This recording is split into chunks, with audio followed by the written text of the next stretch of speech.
अमीर खुसरो। आपके पाठ्यक्रम में जो इकाई 5 है, इकाई 5, उसमें अमीर खुसरो की पहेलियां हैं और मुकरियां हैं।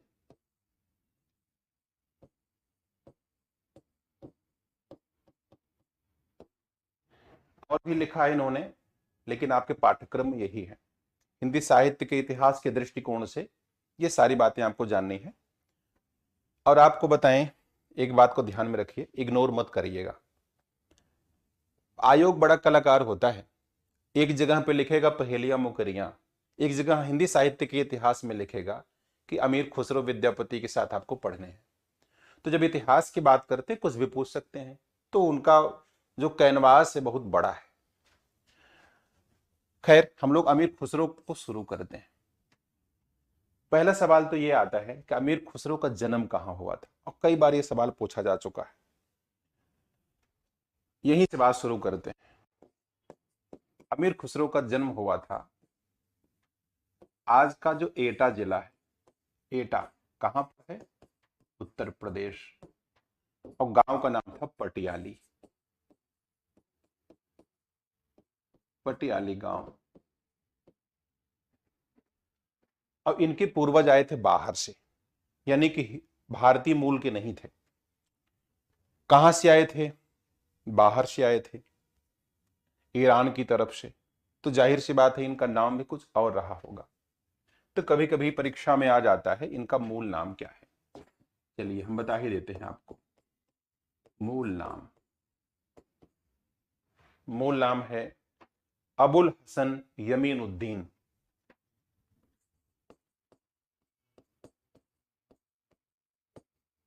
अबुल हसन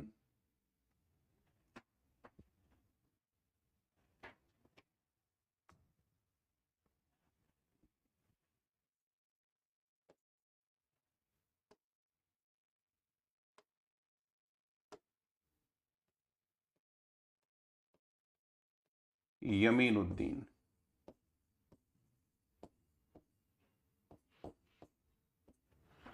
इनके पिताजी,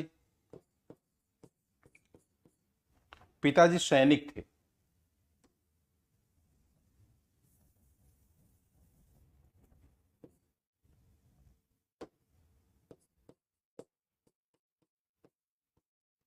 और इन्होंने शादी यहाँ की थी हिंदुस्तान में। इनकी माता थी हिंदू राजपूतानी। पिताजी का नाम था सैफुद्दीन महमूद, सैफुद्दीन।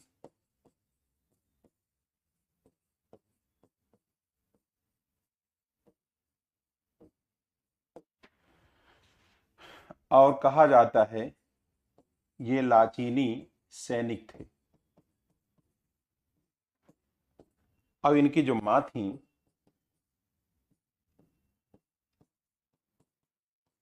वो राजपूत वंश की थी। और इनका नाम कहा जाता है दौलत नाज।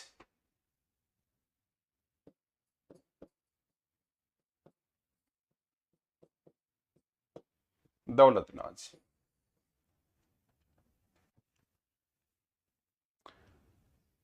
राजा कौन थे? गुलाम वंश के राजा बलबन। बलबन के रक्षा मंत्री इमादुल मुल्क इनकी बेटी थी दौलत नाज। और दौलत नाज की शादी हुई सैफुद्दीन महमूद से। अमीर खुसरो का जन्म हुआ। अमीर खुसरो के जो गुरु थे, आप कहते हैं निजामुद्दीन औलिया। हम लोग आगे बढ़ते हैं। आध्यात्मिक गुरु, आप कहते हैं इनको पीर। निजामुद्दीन औलिया। औलिया साहब खुसरो को एक खास नाम से बुलाते थे। खुसरो को कहते तुर्क अल्लाह कहते थे। तुर्क अल्लाह, अल्लाह का तुर्क, तुर्क अल्लाह कहते थे।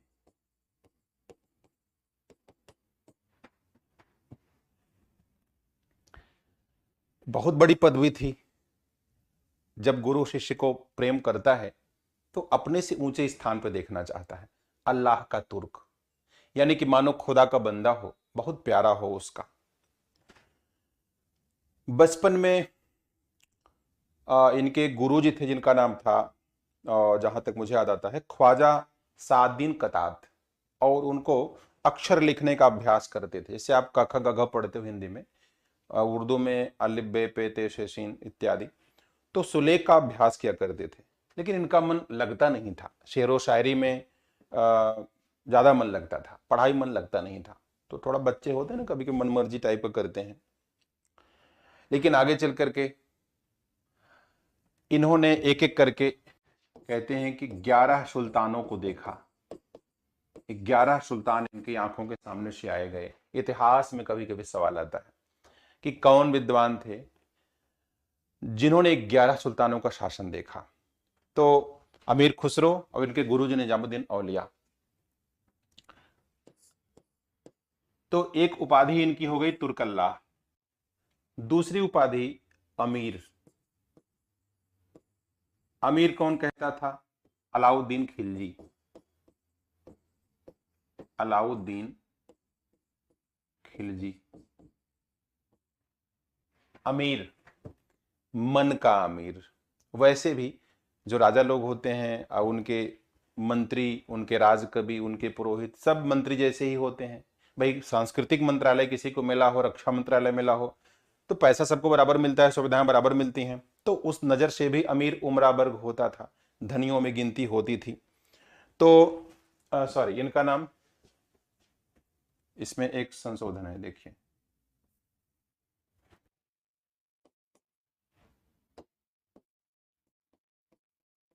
जलालुद्दीन।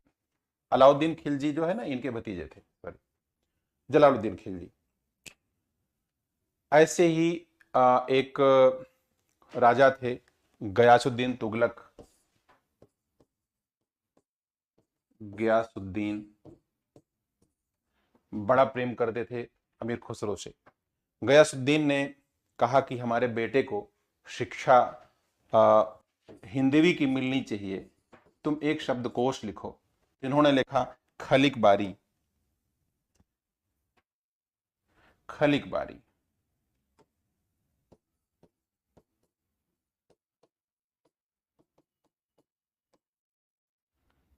हिंदी फारसी शब्दकोश, यही हिंदी जो आगे चल करके हिंदवी के नाम से आप जानते हैं। खैर, खलिक बारी लिखा इन्होंने, और ये खलिक बारी इतना प्रचार किया गया इसको, कभी कभी आपकी परीक्षा में आ जाता है किसकी रचना क्यों की गई खलिक बारी। तो गयासुद्दीन के बेटे को पढ़ाने के लिए, शिक्षा देने के लिए,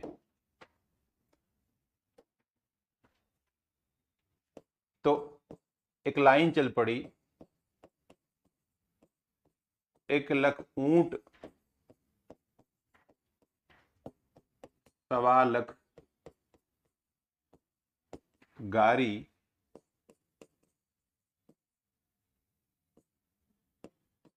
तेह पर लादी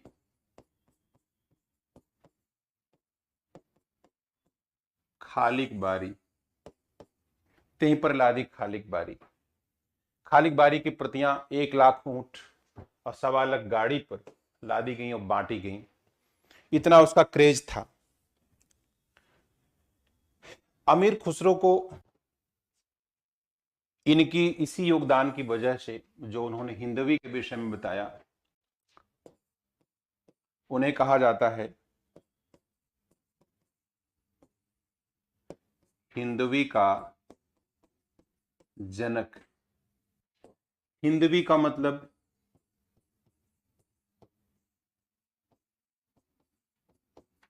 हिंदुस्तान की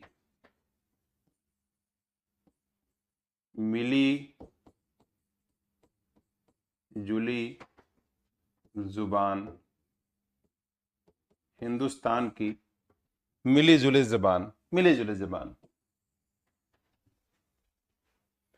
मिली जुली का मतलब क्या है? इसमें अरबी के भी शब्द होंगे, फारसी के भी शब्द होंगे, तुर्की के भी शब्द होंगे, खड़ी बोली के भी शब्द होंगे, अपभ्रंश भी होगा। तो एक मिली जुली जबान थी, ठीक है, जिसमें आमजन की भाषा। तो ये जो हिंदवी थी, अगर इसको हम आज की हिंदी से जोड़कर देखें तो इसको हम खड़ी बोली के इक्विवेलेंट मान सकते हैं। तो इनको कहा जाता है हिंदवी का जनक, खड़ी बोली का पहला कवि और हिंदू मुस्लिम समन्वय का प्रतिनिधि कवि।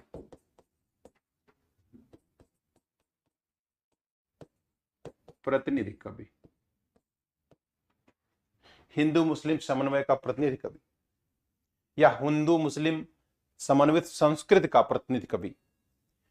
क्योंकि इसके पहले राजा लोग लड़ाई करते थे, बड़ा द्वंद्व की स्थिति थी, कोई एक ऐसा कैनवास नहीं था जहां पे आप दोनों के विचार देख सके। इनके ऊपर जहां भारतीय पद्धति का प्रभाव था तो सूफियाना लहजा भी इनमें था, तो जाहिर सी बात है दोनों का कॉम्बिनेशन था इसमें। तो आदिकाल के कवि होकर भी अमीर खुसरो ने अपनी कविता के भाषा के रूप में खड़ी बोली को अपनाया, इसलिए ये खड़ी बोली के पहले कवि माने जाते हैं। खड़ी बोली के पहले कवि। तो इनकी उपाधियों की एक चर्चा हम करें तो क्रमशः आप देख सकते हैं। इनको हिंदू मुस्लिम समन्वय का प्रतिनिधि कवि कहा जाता है, खड़ी बोली के पहले कवि बोले जाते हैं। कुछ लोगों ने इनको कवियों का राजकुमार भी कहा, कवियों का राजकुमार।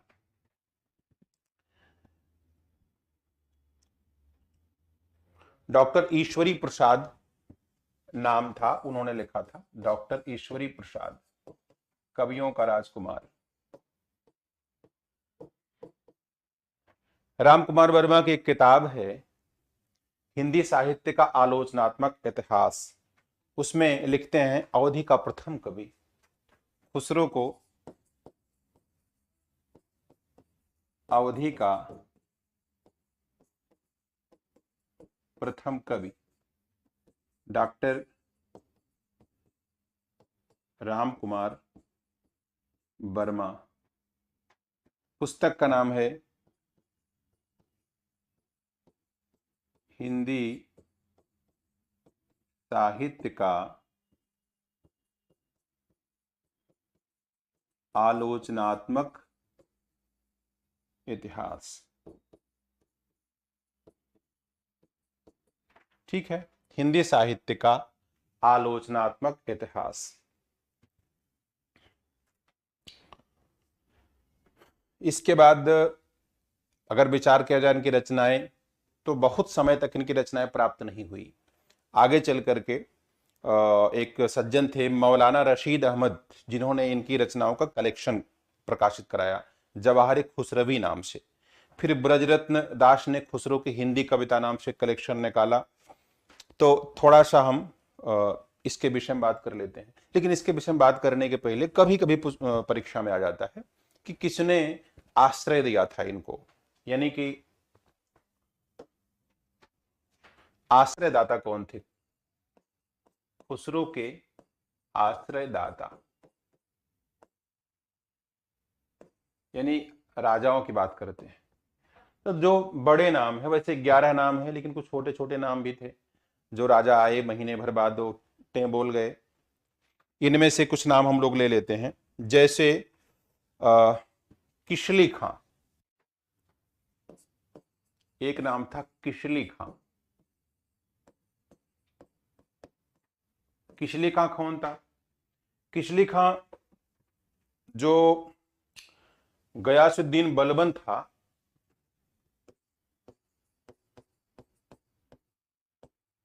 गयासुद्दीन बलबन उसका भतीजा था और ये पहला आश्रयदाता था इनका। दूसरा दूसरा आश्रयदाता थे बलबन का छोटा बेटा बुगरा खां।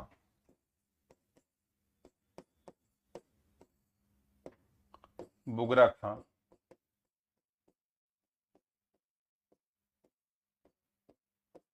बलबन का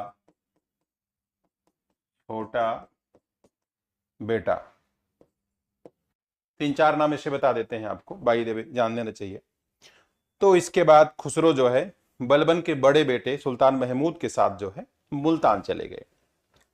और उसके बाद आगे देखते हैं, एक थे अमीर अली सरजादार, इनके साथ अवध चले आए। तीसरे अमीर अली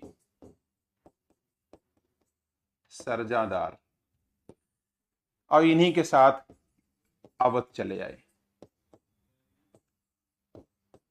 और आपको पता है कि अवधी भाषा में इन्होंने बहुत कुछ लिखा है। इनकी पहेलियां मुकरियां आप पढ़ेंगे तो आपको समझ में आ ही जाएगा। ऐसे देखें तो जलालुद्दीन खिलजी, जिन्होंने की अमीर की उपाधि दी, जलालुद्दीन खिलजी। फिर अलाउद्दीन ने जो है मार करके गद्दी बैठ गया। आपको ख्याल होगा हुनूज दिल्ली दूरस्त, जब जलालुद्दीन खिलजी का समय था, और यही तो प्रसंग है, दूसरा प्रसंग है वो, ठीक है, उसको अलग बता देंगे आपको। तो अलाउद्दीन खिलजी उसके बाद राजा बना चाचा की हत्या करके, तो उसने भी अमीर खुसरो को बहुत सम्मान दिया। लास्ट में देखा जाए तो गयासुद्दीन तुगलक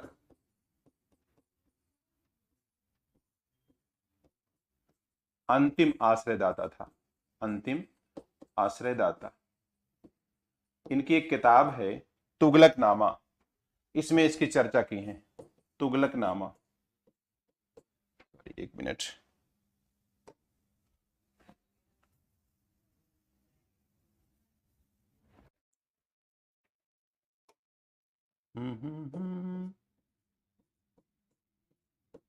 तुगलकनामा, इसमें जो है इन्हीं की चर्चा है, गयासुद्दीन तुगलक, तुगलकनामा जो है। तो ये चीज है। लास्ट में क्या है, मैंने एक के बाद एक 11 सुल्तानों का शासन देखा, और जब गुरु जी की मृत्यु हो गई तो बड़े दुखी हो गए। और गुरु की यानी औलिया की मृत्यु पर,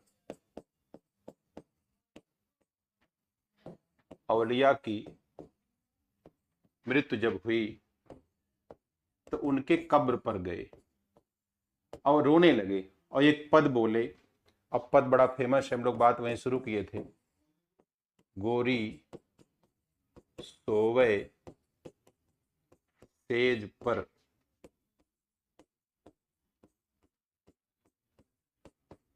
मुख पर डाले केश,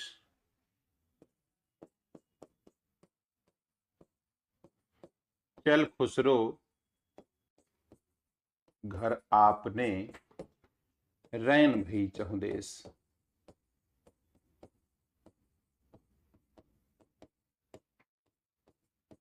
ये भी लिख लो ऐसे अपभ्रंश भाषा में। तो यहां पर गोरी कौन है, यह है आत्मा।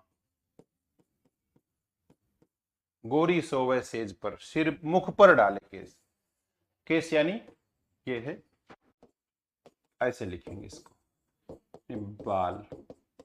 आपने देखा होगा ना अपरिचित फिल्म, जिसमें साउथ के स्टार विक्रम अपरिचित बन करके परेशान करते हैं, तो सिर पर केश, केश यानी कि बाल। जल्दबाजी का नाम शैतान का होता है, आपको पता है। तो ठीक है, तो इसमें अगर कहें कौन सा अलंकार है, इसमें है अन्योक्ति अलंकार। अन्योक्ति अलंकार। अन्योक्ति कहां होता है? जहां पर किसी बात को प्रत्यक्ष रूप से जब नहीं कह पाते हैं तो अप्रस्तुत विधान के माध्यम से कहते हैं। सीता का मुख चंद्रमा के समान सुंदर है, यह भी अन्योक्ति है। हालांकि इसमें उपमा अलंकार है, अन्योक्ति यानी कि सॉरी अन्योक्ति नहीं, अप्रस्तुत विधान वाली बात है, सॉरी। तो यहां पर जो है जैसे नहीं पराग नहीं मधुर मध नहीं विकास ही काल, अली कली ही सो बधो आगे कौन हवाल। तो बिहारी जी का दोहा है। अली यानी भौरा, राजा के लिए कहा गया। कली यानी रानी के लिए कहा गया है, फूल की कली। और राज्य को बगीचा कहा गया। ऐसे यहां पर वही प्रतीकात्मक है, अन्योक्ति अलंकार है। तो अब हम लोगों ने बात किया, इनकी उपाधियों की बात किया, इनके जीवन की साधारण से बात किया, और इनके गुरु की बात की, और गुरु का निधन हो गया। अच्छा, एक प्रसंग हम बता रहे थे जिसमें हुनूज दिल्ली दूरस्त।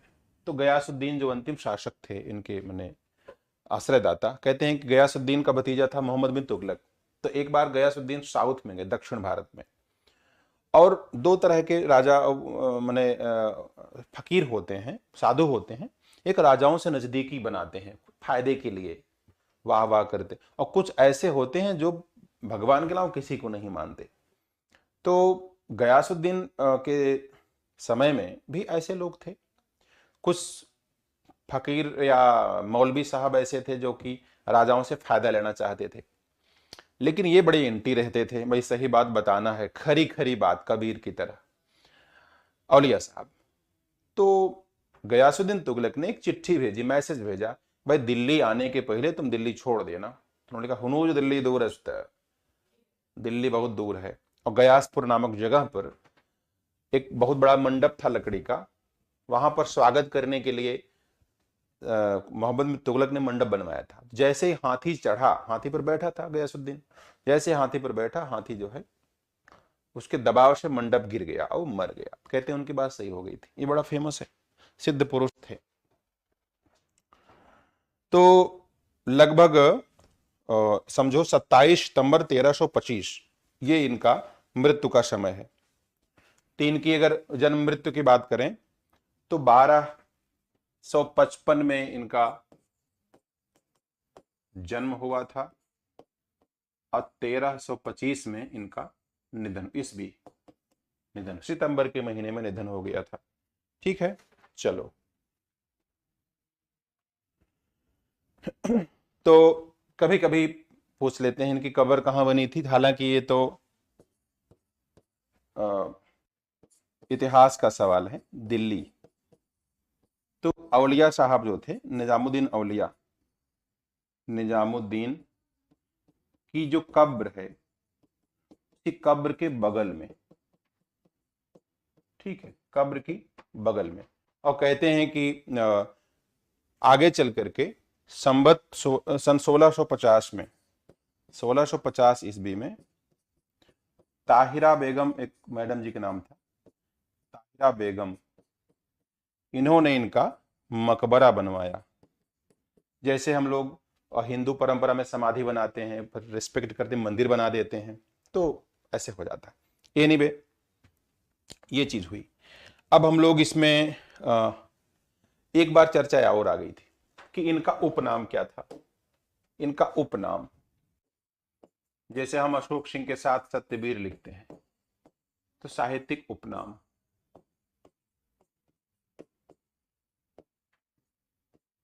तो बचपन में इनके गुरुजी ने एक नाम दिया था, और ये आगे चल करके कुछ रचनाओं में इनका, जैसे एक तोहफ तो शीघ्र करके फारसी गजलों का संग्रह है, इसमें सुल्तान नाम से लिखा करते थे, सुल्तान।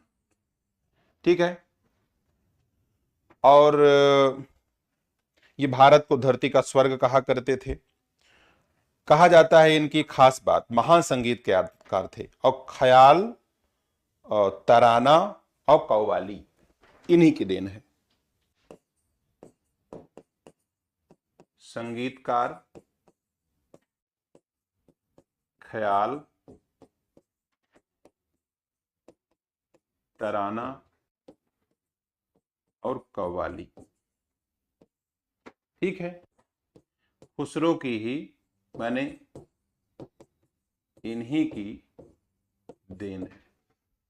ख्याल तराना, इसका आविष्कार किया इन्होंने।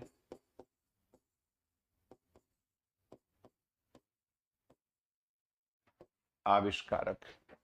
ठीक है, तो ये बात हुई। तो बचपन में इनके जो एक गुरु भी कह सकते हैं, ख्वाजा अजीज, इन्होंने इनको एक रुबाई से प्रसन्न होकर के सुल्तान नाम दिया था। अब इनकी एक गजलों का संग्रह है,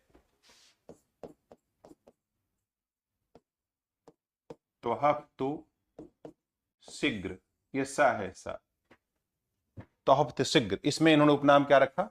सुल्तान रखा। तो ये हो गया। अब ईरान के लोगों ने इनको क्या कहा? तूतिए हिंद। हिंद यानी हिंदुस्तान, हिंद का तोता।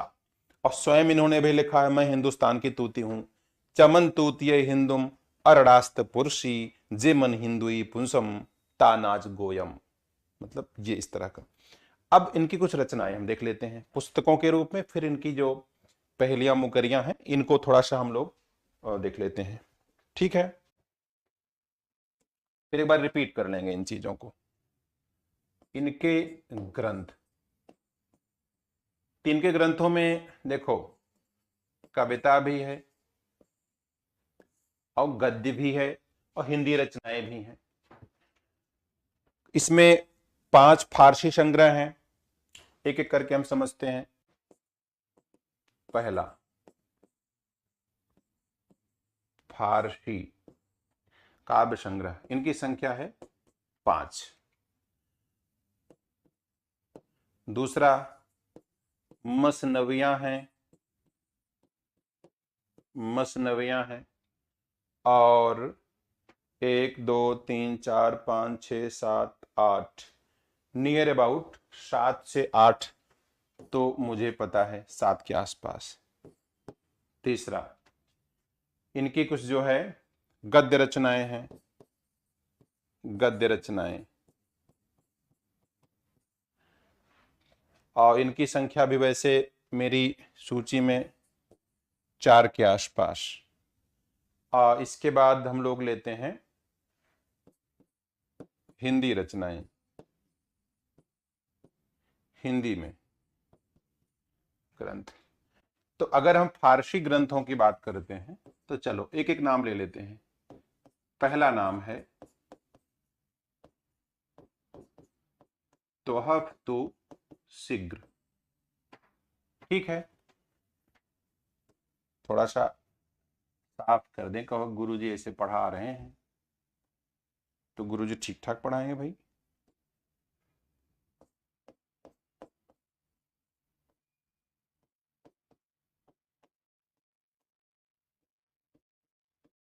तोहफ्तु सिग्र।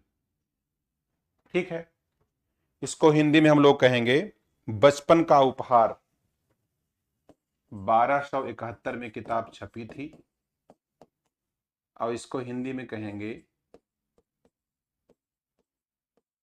बचपन का उपहार। ये फारसी गजल संग्रह है, इसी में इनका उपनाम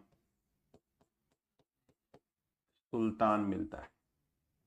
ठीक है, दूसरी किताब इनकी है वस्तुल हयात।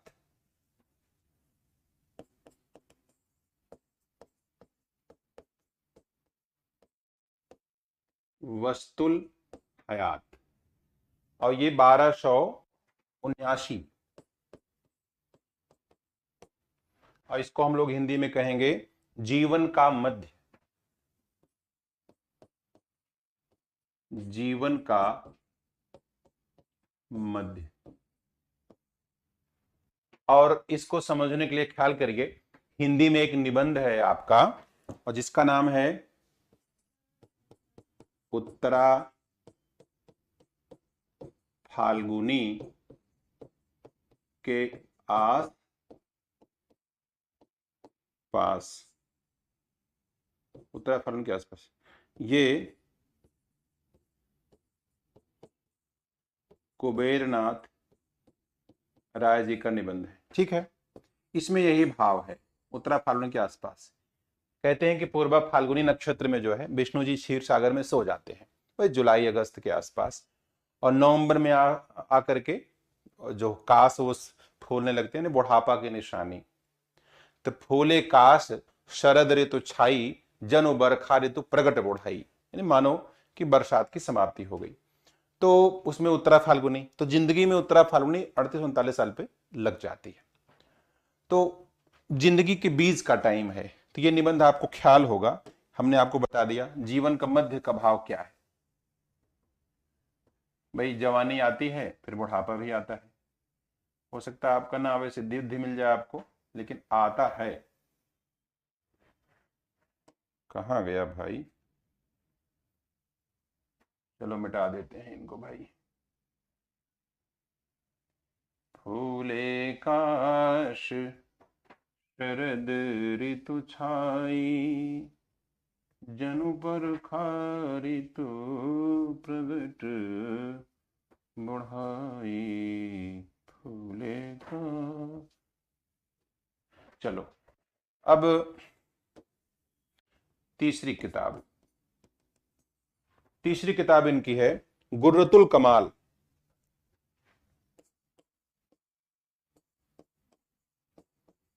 गुर्रतुल कमाल। अब हम थोड़ा सा गति पर आते हैं। अगला है बकिया नकिया। बकिया नकिया 5वां। अगला है निहायतु कमाल। निहायतुल कमाल। ते इनके फारसी की काव्य रचनाएं हैं ना। हम लोग पढ़ेंगे पूरा कोर्स में तो बाकायदा वहां पर देखेंगे इनके। आप जानो की परीक्षा में आता है, हमको तो सब ये याद है कि किस किस में क्या क्या है। आगे देखते हो मसनवियां, इनको अगले पेज पे हम लोग पढ़ते हैं। मसनवियां,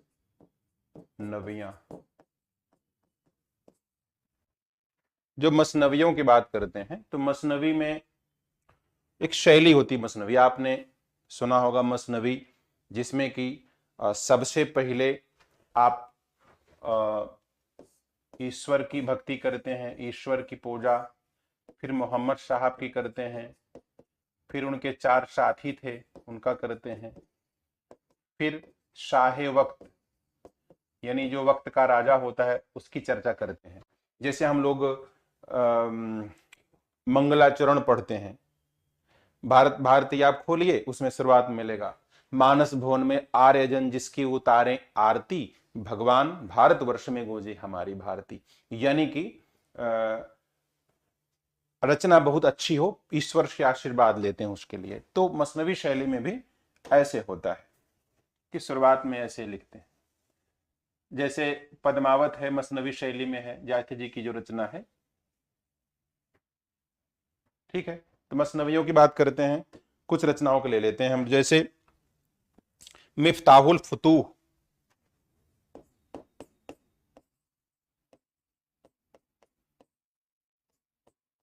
मिफ्ताहुल फुतूह।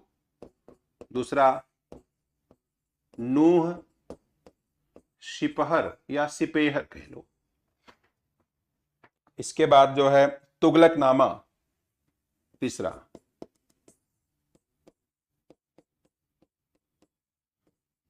तुगलक नामा। देवल रानी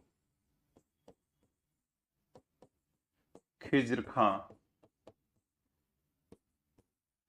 आगे देख लेते हैं अस्पानामा।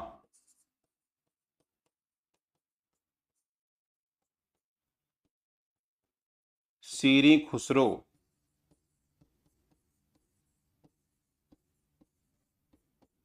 सीरी खुसरो, मतला उल अनवार, ऐसे करके मतलब और भी रचनाएं हैं। हमने आपको 6 बता दिया।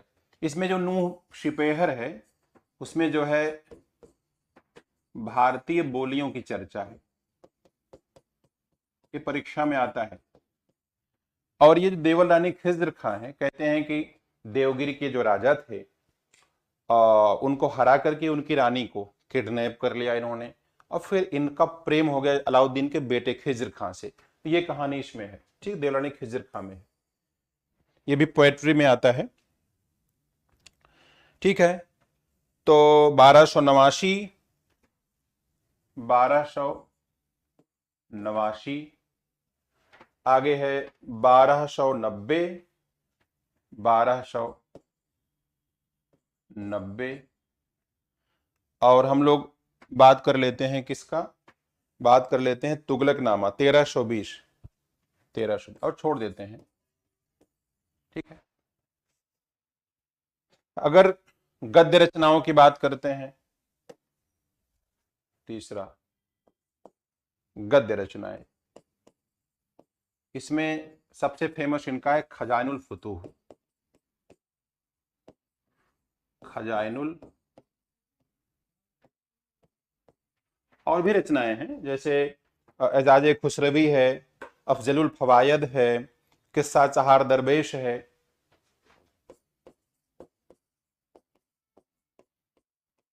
किस्साए चहार दरवेश, ऐसे करके। तो ये गद्य में और भी रचनाएं हैं, लेकिन हम इतनी चर्चा करेंगे। अच्छा, इनका हस्तलिखित कोई ग्रंथ प्राप्त नहीं होता है। एनीवे, अब हिंदी की बात करते हैं। तो हिंदी रचनाओं की जब बात करेंगे, हिंदी रचनाएं, तो उसमें आप समझो मिक्स गजलें वगैरह मिलती हैं। हम लोग अंतिम चरण में एक ये भी बता दें, चर्चा कर दें, नहीं तो आप कहोगे सर जी इशारा करके भाग गए। देखो, जैसे दो कलेक्शन इनका है, एक तो जवाहरे खुसरवी है, और ये प्रकाशित हुआ 1918 में, 1918 में। मौलाना रशीद, मौलाना रशीद अहमद सलाम अलीगढ़ से प्रकाशित करवाए थे। और दूसरा कलेक्शन आता है इनका जो है 1922 में, ब्रजरत्न दास खुसरो की हिंदी कविता नाम से।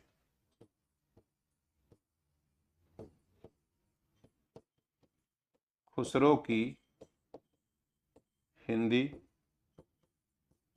कविता नाम से 1922,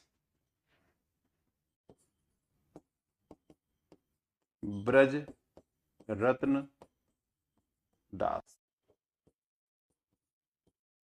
काशी नागरी प्रचारणी सभा। ठीक है, तो ये हो गया। ठीक है, अब नंबर आता है कि खालिक बारी, हम बता चुके थे, खालिक बारी शब्दकोश, हिंदी फारसी शब्दकोश, और नियर अबाउट 100 रचनाएं इनकी, 100 पुस्तकों का नाम आता है, सब उपलब्ध नहीं है। और एक और इसमें चर्चा है, उसको बताइए दिया आपको, जो खालिक बारी है, पहले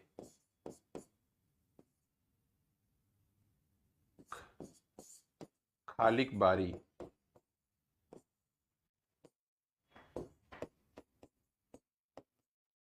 हिंदी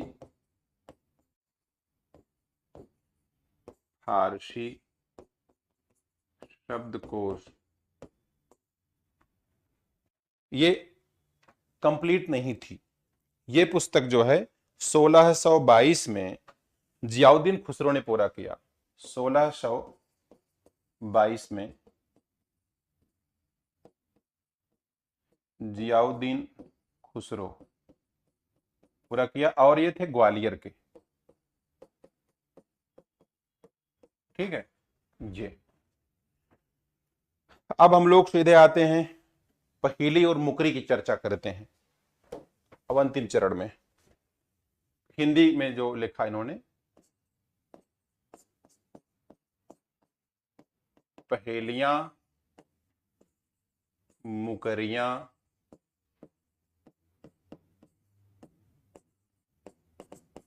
दो सुखन। ठीक है।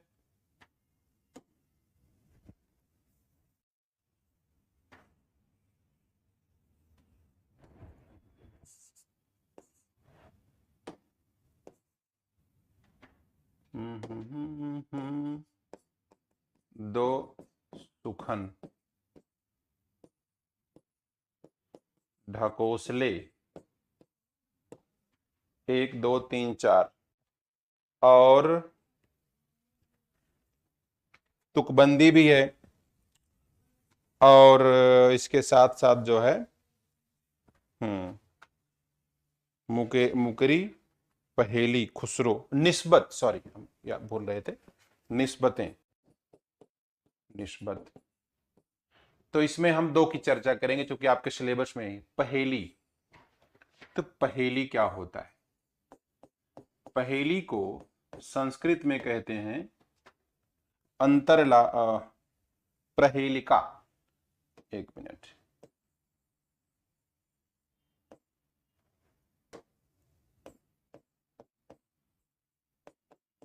प्रहेलिका। प्रहेलिका का मतलब यह है कि आप जो कुछ पूछो और आदमी अपने दैनिक अनुभव के आधार पर उसका उत्तर देता है। तो ये दो तरह की होती है। एक होता अंतरलापिका। अंतरलापिका यानी बूझ पहेली। बूझ पहेली। दूसरा है बहिर्लापिका। बहिर्लापिका बिन बूझ पहेली। 1 मिनट।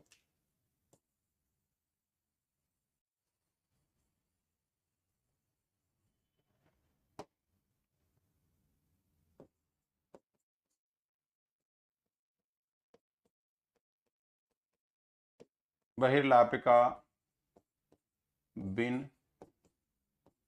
बूझ पहेली। ठीक है। अच्छा, इसमें क्या होता है? इसमें आपको संकेत दिया रहता है, जैसे खड़ा भी लोटा, खड़ा भी लोटा, पड़ा भी लोटा। ठीक है। और है बैठा, है बैठा पर कहे हैं लोटा। अब कौन सी पहेली है? खड़ा भी लोटा, पड़ा भी लोटा, है बैठा पर कहे हैं लोटा, खुसरो कहे समझ का टोटा। तो लोटा ही है जो लोट रहा है, लेकिन हालांकि वो खड़ा है लेकिन हम कहते लोटा है। कहीं पड़ा है फिर भी कहते लोटा है, और है बैठा फिर भी कहते हैं लोटा। तो ये उसका जवाब क्या हुआ? लोटा। तो जो बूझ पहेली होती है उसमें उसका उत्तर वहीं पर दिया रहता है। और देखो जैसे कहते हैं सावन भादो बहुत चलत है, माघ पूस में थोड़ी, अमीर खुसरो यूं कहें तो बूझ पहेली मोरी। तो मोरी माने नाली होता है, और ये जो है माघ पूस में थोड़ी चलती है, और सावन भादो में जब बारिश होती है नाली खूब बहती है। तो यहां पर इसका उत्तर हो जाएगा मोरी। हम लोग आते हैं बिन बूझ पहेली में। हम्म हम्म हम्म हम्म।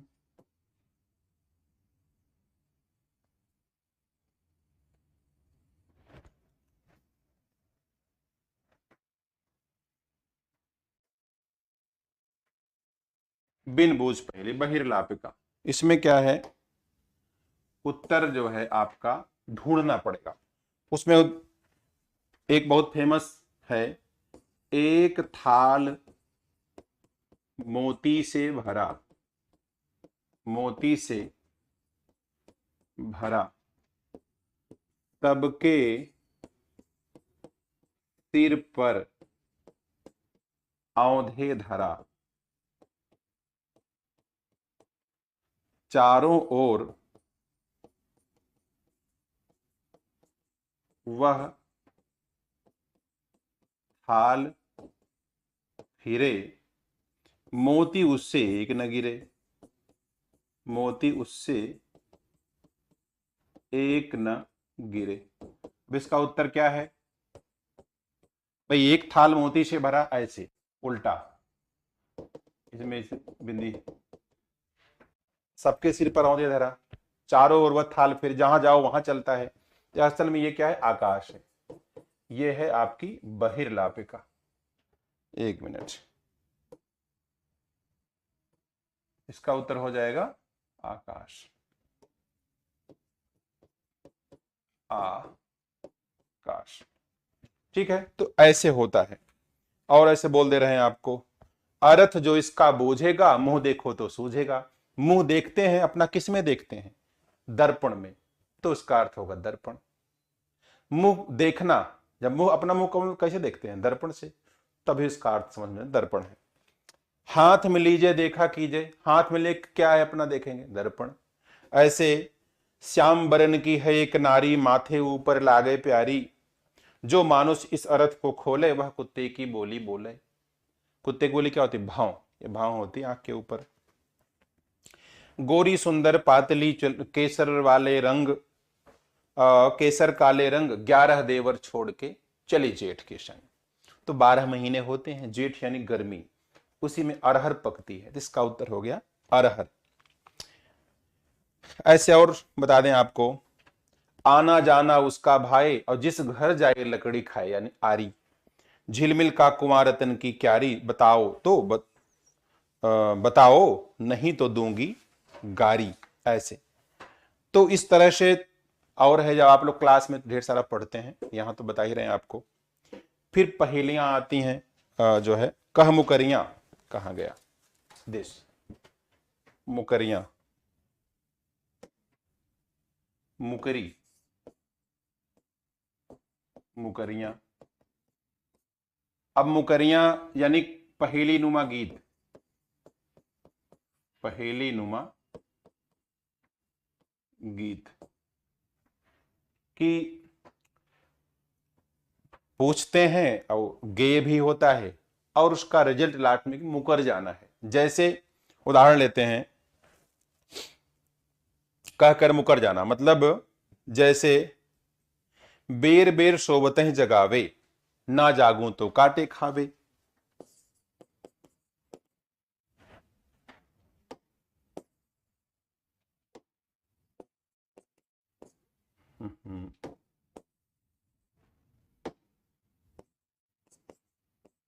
बेर बेर सोवत जगावे, न जागूं तो काटे खावे। आगे कहते हैं, व्याकुल हुई मैं हक्की बक्की। व्याकुल हुई मैं हक्की बक्की, तो ऐ सखी साजन, ना सखी मक्खी।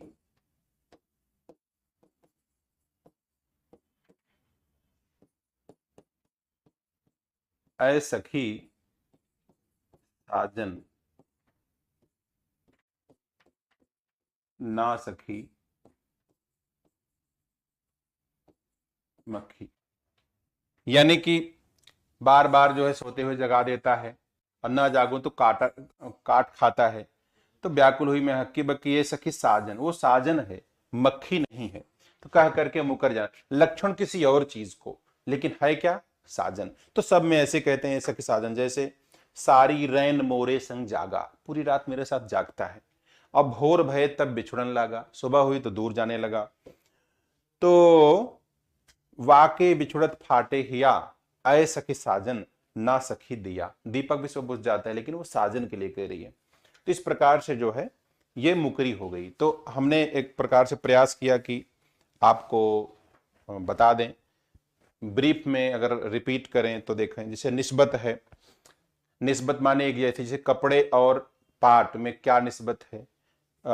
कपड़े और नदी में समानता, पाट नदी का किनारा, और कपड़े का भी पार्ट होता है। और देखो, ठीक है, ऐसे सुखन, सुखन फारसी भाषा का शब्द है कथन। दो कथनों का एक ही उत्तर। दीवार क्यों टूटी, राह क्यों लूटी, क्योंकि राज न था। घोड़ा अड़ा क्यों, पान सड़ा क्यों, क्योंकि फेरा न था। ऐसे ढकोसले होते हैं। ढकोसले, इसका कोई मतलब नहीं होता। अमीर खुसरो कहीं जा रहे थे और कुछ महिलाएं वहां पानी भर रही थी, उनको प्यास लगी, तो बोले भाई पानी पिला दो। तो कहा आपका नाम का, भाई अमीर खुसरो है। अमीर खुसरो, तो भाई एक गाना सुना दो, कविता। कहीं कौन सुनाए? एक बोली ढोल पर, एक बोली खीर पर, एक बोली चरखे पर, एक बोली कुत्ते पर, चारों पे सुनाओ। तो उन्होंने ढकोसला बना दिया जिसका कोई मतलब नहीं। आडंबर या पाखंड बोलते हैं ढकोसले को। तो बोले कि खीर बनाई जतन से, खीर पकाई जतन से, चरखा दिया चला, आया कुत्ता खा गया, तो बैठी ढोल बजा। तो इस प्रकार से पानी पी लिए वो। भैंस चढ़ी बबूल पर और लप लप गूलर खाए, दुम उठा के देखा तो पूर्णमासी के 3 दिन। अब बड़ा कुछ बात बनी, कोई बात नहीं बनी। खीर हो गया ना। पीपल पकी पपेलियां, झड़झड़ पड़े हैं बेर, और सर में लगा खटाक से, वारी तेरी मिठास। तो बेतुकी बातें। यहां पर हम लोग जो है अमीर खुसरो की बातें हो जाती हैं पूरी। अगर हम रिपीट करें हल्का सा तो दिखाते हैं। यहां पे मैंने बात किया मुकरियां कह मुकरियों की, पीछे बात हुई इनकी पहेलियां मुकरियां, दो सुखन ठकोसरे निस्बत। और पीछे आते हैं, यहाँ पे खालिक बारी की चर्चा करते हैं, जो हिंदी फारसी शब्दकोश था। और एक लख ऊट सवार लख गाड़ी तेह पर लादी खालिक बारी, 1622 में ग्वालियर के जियाउद्दीन खुसरो ने इसको पूरा किया था। ठीक, गद्य रचना में 2 बताए, खजानुल फुतूह और किस्सा चार दरवेश। मसनवियां यहाँ पे देखो 6 बताए हैं। मिस्ताहुल फुतूह, मिफ्ताहुल फुतूह है नो सिपेहर, जिसमें कि भारतीय बोलियों की चर्चा है। ठीक है, और देखो इसमें हम चर्चा करते हैं ग्रंथ इनके। इसमें 5 ग्रंथों की चर्चा, जो गजलें हैं इनकी फारसी। तोहफा तो शीघ्र, इसमें बचपन का उपहार, इनके जो है नाम था सुल्तान। बस्तुल हयात, गुरुतुल कमाल, ये सब इनकी रचनाएं हैं। अब आगे देख पीछे, इसमें साहित्यिक उपनाम सुल्तान इनका। ठीक है, और म्यूजिक के शौकीन थे, संगीत के। ख्याल, तराना और कव्वाली इन्होंने दिया था। इनके गुरु का इसमें जिक्र है।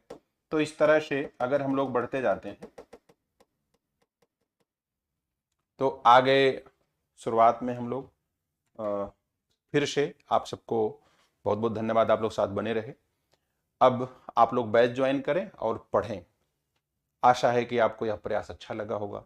हम लोग अगले भाग में फिर मिलते हैं, और तब तक के लिए यहाँ पर विराम लेते हैं। अपना ख्याल रखिएगा। निज भाषा उन्नति है, सब उन्नति को मूल। बिनु निज भाषा ज्ञान के, मिटे नहीं को सूल। नमस्कार, जय।